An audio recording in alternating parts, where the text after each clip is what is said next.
گنج بخش فیض عالم مظہر نور خدا نا کی سارا پیر کامل کاملانا کتاب الہبات، ہبہ کی جمع ہے۔ ہبہ عطیہ کو کہتے ہیں، کسی کو کوئی عطیہ دینا اس کو ہبہ کہا جاتا ہے۔ ہبہ کرنے والے کو واہب اور جس کے لیے ہبہ کیا موہوب لہو اس کو کہا جاتا ہے۔ جو چیز ہبہ کی ہے اس کو موہوب بھی کہتے ہیں۔ ہبہ جو ہے یہ جائز ہے اور اس کے اوپر قبضہ شرط ہوتا ہے کہ جس کو ہبہ کیا ہے، ہبہ تب تام ہوتا ہے کہ جب وہ اس پر قبضہ کر لے۔ جب کوئی چیز کسی کو ہبہ کی ہے، اس کے بعد اگر اس سے خریدتا ہے یا اس کو وراثت میں ملتی ہے، مثلا زید نے ایک گھوڑا عمر کو ہبہ کیا، اب وہ عمر کی ملک بن گیا، کیا اب زید اس سے خرید سکتا ہے؟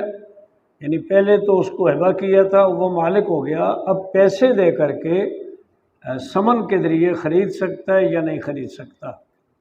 ایک مسئلہ تو یہ ہے۔ دوسرا مسئلہ یہ ہے کہ زید نے جو عمر کو ایک گھوڑا ہبہ کیا اور عمر جو ہے وہ زید کا بیٹا ہے یا باپ ہے، اب وہ فوت ہو جاتا ہے تو یہی گھوڑا جو ہے زید کو وراثت میں مل جاتا ہے، وراثت میں مل جاتا ہے کیونکہ وہ اس کا وارث۔ پہلی جو صورت ہے اس کے بارے میں حدیث سنیں آپ۔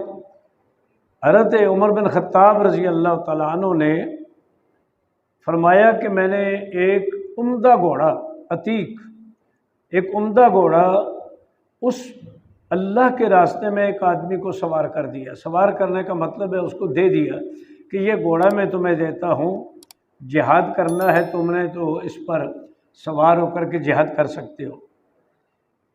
فرماتے ہیں فَأَذَاهُ صَاحِبُهُ، جس کو یہ گھوڑا دیا تھا اس نے اس کی دیکھ بھال نہ کی، اس کی کیئر نہ کی، اس کو کوئی چارہ صحیح نہ دیا اور اس کی وجہ سے گویا کہ اس کو ضائع کر دیا۔ ضائع مطلب ظاہر کمزور ہو گیا اور ضائع ہو گیا۔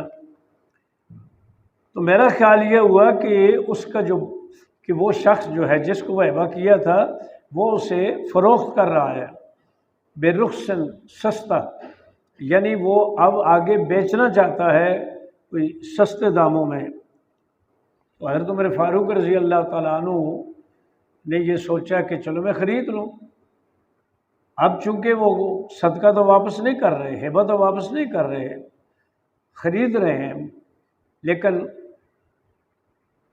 طریقہ یہ اختیار کیا کہ پہلے حضور صلی اللہ علیہ وسلم سے پوچھوں کہ کیا میرے لیے یہ جائز ہے کہ نہیں، کیونکہ میں نے اس کو ہبہ کیا تھا۔ اس سے ہمیں یہ بھی معلوم ہوا کہ مسائل کے حوالے سے کوئی کام شرعی اعتبار سے تجارت کا، نکاح کا، طلاق کا کوئی مسئلہ ہو تو اس کے بارے میں علماء سے، بزرگوں سے پہلے پوچھنا چاہیے۔ بعد میں پوچھتے ہیں لوگ، طلاقیں 3 دے کر کے تو پھر آتے ہیں مفتی صاحب کے پاس۔ بھائی پہلے آتے ان سے پوچھتے کہ میں بیوی سے تنگ آ گیا ہوں، اس کو طلاق دینی ہے تو میں کیا طریقہ اختیار کروں، تو وہ عالم دین آپ کو طریقہ بتا دیتا۔ تو اب پچھتائے کیا ہو جب چڑیاں چگ گئیں کھیت۔ اب تو 3 طلاقیں دے کر وہ نکل گئی تو اب مفتی صاحب کیا کریں گے؟ شریعت تو اللہ اور اس کے رسول کی ہے۔ یہ یاد رکھیں، کوئی ایسا کام ہو بزرگوں سے مشورہ کریں۔ تجارت کرنا چاہتے ہیں کسی اپنے بڑے سے مشورہ کر لیں، تجربہ کار سے۔ تو انہوں نے حضور صلی اللہ علیہ وسلم کی خدمت میں حاضر ہو کر عرض کیا کہ میں یہ گھوڑا خرید سکتا ہوں یا نہیں سکتا؟ حضور نے فرمایا لا تبتاہو، مت خریدو، ولا تحوض فی صدقتک، ہبہ چونکہ ایک قسم کا صدقہ ہوتا ہے اور اس صدقہ میں رجوع نہ کرو، کیونکہ جو صدقہ میں رجوع کرتا ہے وہ اس کتے کی طرح ہے جو کہہ کر کے اس کو چاٹتا ہے۔ اب مسئلہ یہ ہے کہ وہ شرعی حکم کے مطابق تو وہ خرید سکتے تھے، کیونکہ وہ پیسے دے کر خرید رہے ہیں نا، اس صدقہ کو واپس نہیں کر رہے، مفت میں نہیں لے رہے۔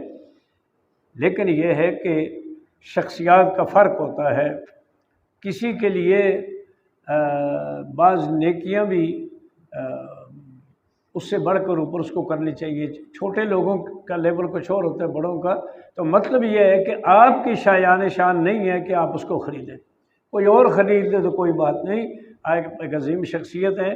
یہ یوں لگے گا کہ گویا آپ نے صدقہ واپس کر لیا، حالانکہ صدقہ واپس نہیں ہے، تو یہ کراہت تنزیہ ہے۔ ھذا نہی تنزیہ لا تحریم، یہ مکروہ ہے اور مکروہ تنزیہ ہے، حرام نہیں ہے۔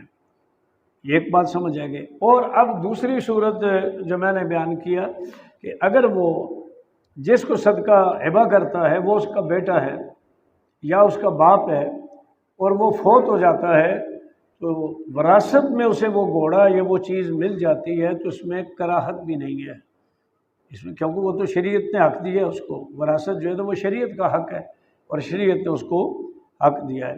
باقی یہ حدیث جو ہے جی تقریباً ساری اسی طرح اسی موضوع ہے، الفاظ ہیں، اور تھوڑا بہت الفاظ کا تو وہ آپ خود اس کو ویسے بھی ترجمہ آپ خود اس کی تیاری کرتے ہیں اور کرنی بھی چاہیے۔ اس کے بعد دوسرا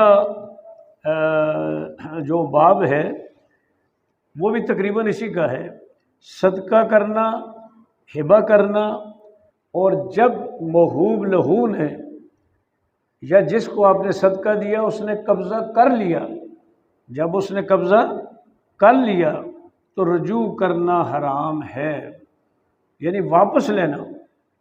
پہلے تو تھا کہ وہ خریدنے کا مسئلہ تھا، یا اب خریدنے کا مسئلہ نہیں ہے۔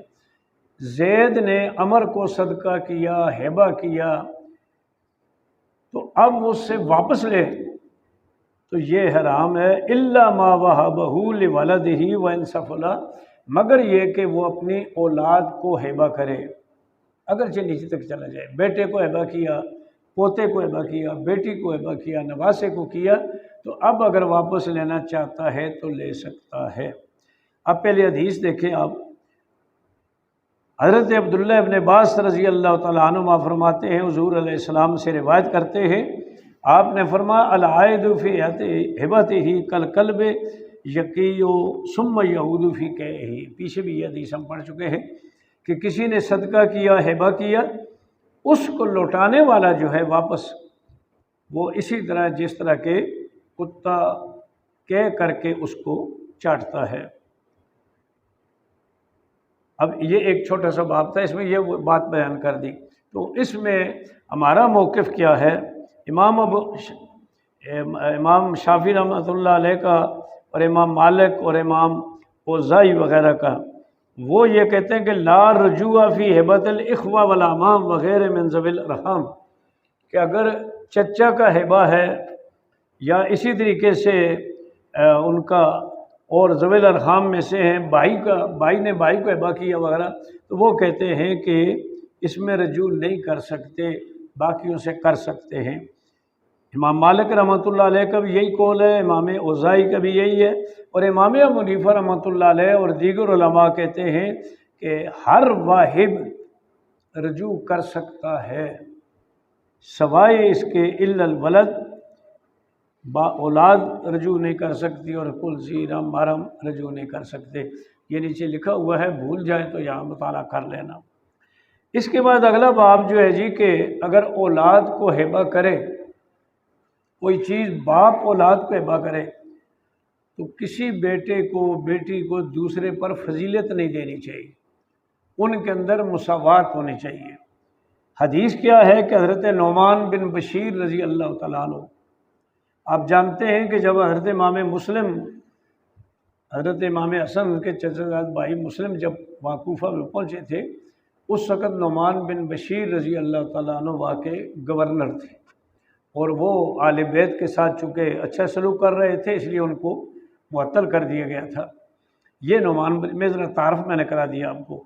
ان کے والد بشیر جو ہیں، حضرت نعمان چھوٹے تھے، بچے تھے، تو ان کی والدہ نے، جن کا نام بھی یہاں لکھا ہوا ہے، ان کی والدہ عمرہ بنت رواحہ، عمرہ بنت رواحہ، انہوں نے حضرت بشیر سے، اپنے خامن سے کہا، پہلے یہ کہا کہ ان کو ایک غلام ہبہ کر دیں، ایک غلام ہبہ کر دیا، پھر یہ کہا کہ اس پر جا کر کے حضور صلی اللہ علیہ وسلم کو گواہ بنائیں، جو ہبہ کیا ہے گواہ بنائیں۔ وہ حضور علیہ السلام کے پاس لے گئے، حضرت نعمان کو لے گئے، ان کے والد حضرت بشیر۔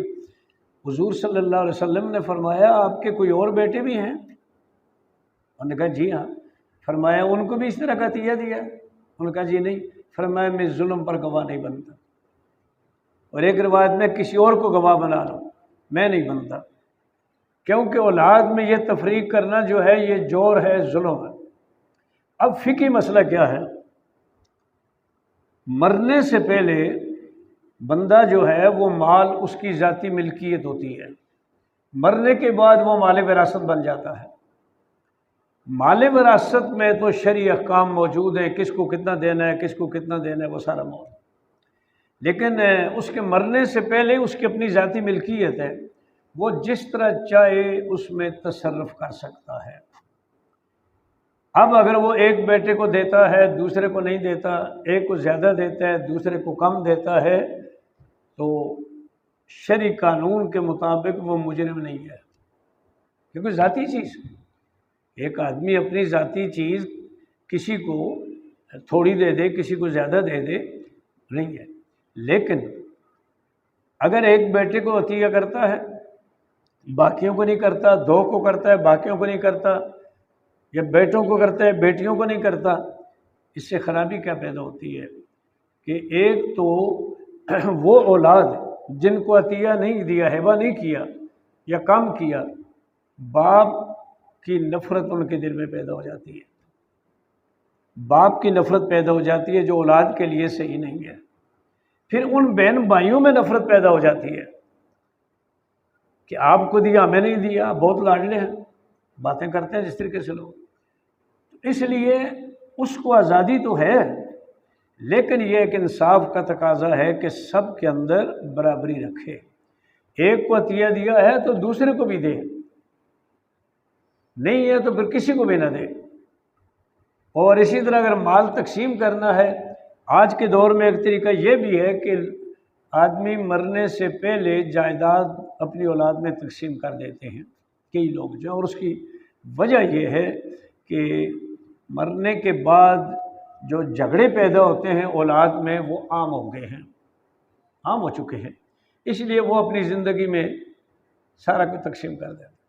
میں نے سب تقسیم کر کے اپنے پاس کچھ نہیں رکھا، نہ مکان نہ زمین، سب اولاد میں تقسیم کر دیا کہ بجائے اس کے بعد میں لڑتے رہیں۔ اچھا، اب اس میں یہ ہے کہ چاہیے تو یہ کہ وہ سب کے ساتھ سلوک کریں، لیکن بعض اوقات ایسا ہوتا ہے کہ ایک بیٹا کمزور ہوتا ہے، اس کی کوئی ملازمت نہیں ہے، اس کی کوئی تجارت نہیں ہے، اس کی آمدنی نہیں ہے، دوسرا ٹھیک ٹھاک ہے ماشاءاللہ، اس کی تجارت ہے یا کوئی افسر ہے، کوئی تنخواہ دار ہے، اچھی تنخواہ، اس کے اندر یہ کرنا چاہیے کہ تطیب قلوب کے لیے وہ سب کو بٹھا کر کے کہے کہ بھائی تم سارے بھائی ہو، میری اولاد ہو، میرے لیے تم سب برابر ہو، لیکن یہ تمہارا بھائی کمزور ہے، مالی پوزیشن اچھی نہیں ہے، تم سارے اس پر متفق ہو جاؤ کہ اس کو میں ذرا زیادہ دے دو، تمہاری بنسبت کو زیادہ دے دو۔ یہ ایک ایسا طریقہ ہے کہ جس کی وجہ سے لڑائی نہیں پیدا ہوتی۔ اچھے ہوں گے تو کہہ دیں گے جی ٹھیک ہے، بالکل ہمارا بھائی ہے، اس کے پاس اتنا مال نہیں، لہذا آپ دے دیں۔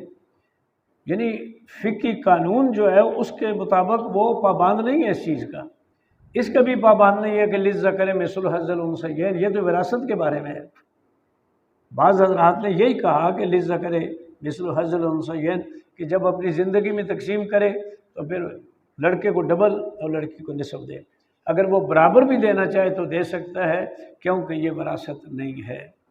ہونا یہ چاہیے کہ ان کے دلوں کے اندر بھی ایک اطمینان پیدا کرے اور ان کے نفرت پیدا نہ ہو۔ تو حضور صلی اللہ علیہ وسلم، اب حضور علیہ السلام کا مقام اور تھا کہ حضور علیہ السلام نے فرمایا کسی اور کو گواہ بنا لو، اس سے یہ ثابت ہو گیا کہ گواہ بنانا اس پر جائز تھا، لیکن حضور صلی اللہ علیہ وسلم اگر ایک کام کرتے تو پھر وہ تو لوگوں کے لیے ایک نمونہ بن جاتا۔ کئی کام حضور علیہ السلام نے چاہتے ہوئے نہیں کیے۔ حضور علیہ السلام نے فرمایا میں چاہتا ہوں کہ ہر نماز کے ساتھ مسواک کروں، میں چاہتا ہوں کہ عشاء کی نماز تہائی تک مؤخر کروں، لیکن اگر میں یہ کروں گا تو میری امت پریشان ہو جائے گی، جب نہیں کر سکیں گے تو وہ کہیں گے حضور کی سنت ہم سے رہ گئی۔ حضور امت کی خواہش کے لیے، امت کی آسانی کے لیے بعض اپنی خواہشات چھوڑ دیتے تھے۔ ہر جہاد میں میرا دل چاہتا ہے کہ میں شریک ہوں، لیکن یہ ہے کہ کئی لوگ ہیں جن کے پاس جہاد کا سامان نہیں ہے، وہ اگر نہیں جا سکیں گے اور کہیں گے کہ حضور کی سنت ہم سے رہ گئی، وہ پریشان ہوں۔ تو اس لیے حضور علیہ السلام اس پر اگر گواہ بن جاتے تو پھر آگے لوگوں کو بھی موقع مل جاتا۔ اس لیے حضور نے فرمایا میں گواہ نہیں بنتا۔